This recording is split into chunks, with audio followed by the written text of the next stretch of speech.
Hola, estamos en el Festival Unplastify y en esta sesión vamos a estar hablando con 3 representantes que participaron en otras ediciones del Desafío Escuela para que nos puedan contar un poco cuáles fueron esos aprendizajes y obstáculos que transitaron durante el desafío. Por un lado, tenemos a Catalina Allendez, del equipo Prisioneras de Chile, quien actualmente es pasante en Unplastify y fue parte de la primera edición de Jóvenes Líderes, quienes eligieron focalizarse en un plástico muy específico, las botellas de aceite. Por otro lado, tenemos a Sofía Blanco, del equipo Costeras de Uruguay, quien fue parte de la primera edición del Desafío Escuelas y también del programa de Jóvenes Líderes.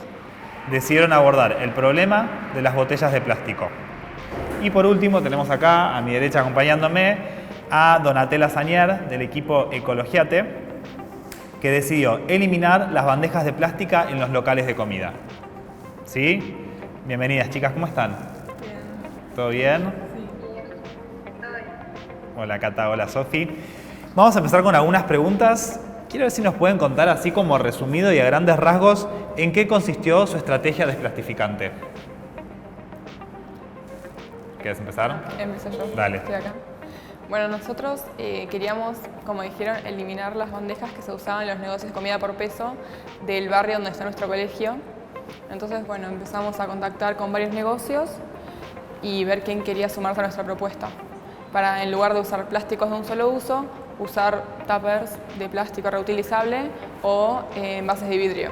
Bien, y una vez que les confirmaron, ¿cómo siguieron? Una vez que nos confirmó un negocio que decidió trabajar con nosotros, nos dejaron, por ejemplo, pegar carteles en su negocio para decir a los clientes de ellos que tenían la posibilidad de, en vez de usar bandejitas de plástico, poder cada uno llevar su propio recipiente. Entonces, en lugar de cada vez que iban a usar una bandeja de plástico que les daba el negocio, usar un tupper. Y esto les generaba un beneficio no solo al planeta en sí, que era nuestro objetivo principal, sino también al comercio porque tenía menos gasto de los envases plásticos que usaban siempre. Y además usamos las redes sociales como para llegar a más comunidad.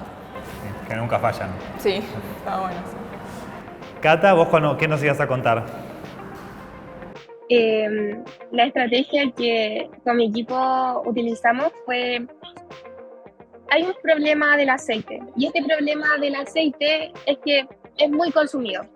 Entonces, un litro, nosotras hicimos varios sondeos y dentro de estos sondeos encontramos que por lo menos 4 litros de aceite al mes, o sea, 4 botellas por familia al mes. Y bueno, yo participé en la edición del 2020, plena pandemia, había una crisis social en mi país, entonces pensamos en que volver hacia el pasado, porque en Chile alrededor de los años 80 se vendía el aceite en un tambor y ahí se contenía, y mediante una válvula las personas llevaban su botella y llenaban el aceite, llevaban con aceite la botella. Por lo tanto, utilizamos el pasado para venir a salvar el presente, pensando en que, por ejemplo, la gente que no puede consumir aceite porque, no sé, un litro es muy caro, que pueda consumir un cuarto, que pueda consumir medio litro, pero que no se quede sin la posibilidad de consumir aceite. Entonces ese era un poco el enfoque que nosotras decidimos tomar. Bien, gracias, Cata. Sofía. Bueno, nosotras en un principio quisimos centrarnos en las botellas de plástico, pero terminamos enfocándonos en un montón de cosas. O sea, especificamos la cantina del colegio, que vendían los muffins y todos los budines y todo en palitos de plástico, y los sustituimos por cartón y por todo lo que es sustentable. Hicimos sorteos de bambú, tipo utensilios de bambú, platos de bambú, hablamos con diferentes empresas que estaban interesadas en el proyecto. Y lo principal que hicimos en relación a las botellas fue la gestión de sustentabilidad de un hotel en Paso de los Toros, que es en el norte de Uruguay, porque una de las participantes, éramos yo y 3 chicas más, tenía contacto con la gente de ese hotel y sustituimos las botellas plásticas que vendían a los que llegaban al hotel por botellas reutilizables que eran parte del hotel, y del tema de los filtros también hablamos un montón, como para que empezaran a incluir un poco más los filtros, que fue una de las ideas que después aplicamos para el Jóvenes Líderes, que hicimos con los edificios. reemplazando los vasos plásticos también por filtros y botellas para que la gente misma fuera. O sea, fue como un montón de cosas, dimos charlas, limpiamos playas, pero como centrado de cierto modo en ese tema de la gestión del hotel también. Bien, gracias.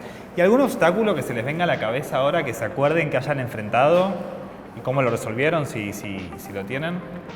Para mí, bueno, si bien el nuestro fue después de la pandemia, todavía estaba como todo bastante parado por el COVID, entonces nos costaba reunirnos a planificar cosas, o mismo el contacto con la comunidad era menos porque entre los barbijos, las burbujas en el colegio y todo, costaba tener el contacto. Igual me imagino que para los de Chile fue peor porque en el 2020 está todo más cerrado todavía. Cata. En mi caso, el problema, el mayor obstáculo fue un poco de que yo tenía 15, 16 años cuando empecé el desafío y uno es muy chica, entonces uno tiende a pensar que lo que uno va a hacer o no va a tener impacto o como que no hay forma de escalar. Entonces uno se queda estancado en eso y es también un poco el cambio que hace en Plastify. O sea, es como un empoderamiento a los jóvenes de que podemos partir con el cambio y podemos seguir con el cambio y podemos impulsar el cambio también.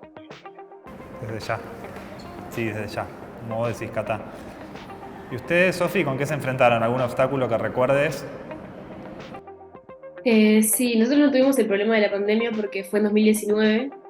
En nuestro caso decimos que teníamos 14 porque era el desafío de escuelas y creo que eso también fue un tema que éramos bastante chicas.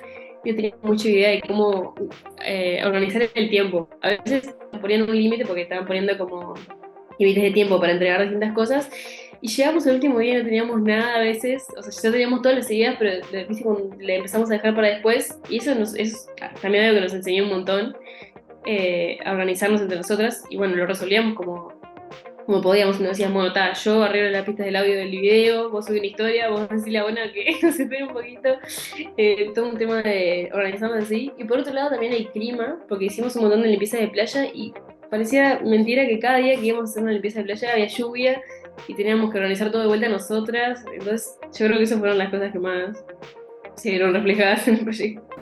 Bien, bien, gracias. Y por último, si tuvieran que nombrar alguna herramienta o habilidad que sienten que incorporaron a través del desafío escuelas, ¿cuál podría ser?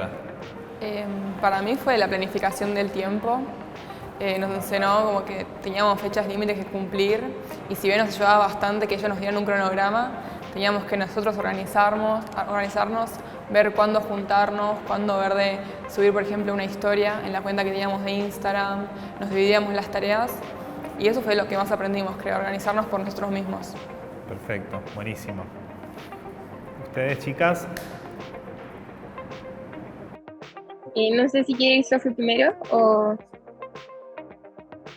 Bueno, nosotros, yo creo que lo principal que noto, así algo intangible, sería esta conciencia permanente que tenés al ir por la vida pensando en algo que cambió en mí realmente después de hacer el desafío es ver un papel en la calle, me enojo. O sea, es como una sensación, algo que me transmitió y creo que a todas las que estaban conmigo también, el hecho de estar mucho más consciente del problema en realidad, cosa que antes capaz que yo siempre fui de tirar toda la basura, de estar pendiente de esos temas, pero no es lo mismo. O sea, yo creo que tratar de que todo sea más sustentable. Empecé a ver todo como cómo puedo cambiar esto en mi casa, cosas que aunque nadie me lo pida, lo hago igual y yo creo que eso es muy útil. Y también las habilidades de comunicación, porque antes capaz que decías algo más simple y ahora tenés que buscar cómo hago que a esa persona le importe lo que estoy diciendo, tener los recursos, que sea sustentable, económicamente viable. O sea, yo creo que es como que miras todo de una manera más holística y eso conviene tanto a la persona a la que le estás planteando que te ayude con un proyecto como a vos porque te hace entender mejor y o sea, parece más real y no una idea en el aire. Y me parece que eso se renota en todos los proyectos que hacemos hoy en día. Está buenísimo esto que decís, Sofi, también lo retomo como esto de internalizarlo y hacerlo propio y ahí es cuando un aprendizaje también pasa a ser significativo y duradero, que no se lo lleva al tiempo, sino que hay algo que está tan inmerso en nosotros o que lo internalizamos tanto que veo un plástico y hay algo que me hace ruido de ver ese plástico en donde no debe estar. ¿Cata? Yo estoy muy de acuerdo con Sofi. esto del cambio, interiorizarlo, y el reciclaje no es suficiente. Entonces, buscar la forma de instaurarlo en la comunidad, porque la comunidad es muy importante. Y bueno, también esto de las herramientas de comunicación. El mensaje es tan importante como la forma en que uno lo dice, para que llegue a las personas, para que tenga impacto. Entonces, eso es una de las cosas que más me llevo. Bien. Bueno, chicas, muchísimas gracias por estar con nosotros de vuelta. Siempre para Unplastify es lindo volver a recibirlas, volver a escucharlas y saber que, aunque pasen los años, seguimos contando con ustedes y ustedes siguen acordándose como si fuera ayer todo lo que vivieron en el desafío. Así que bueno, esperamos encontrarlas en futuras ocasiones. Bueno, gracias. Muchas gracias. Muchas gracias. Muchas gracias.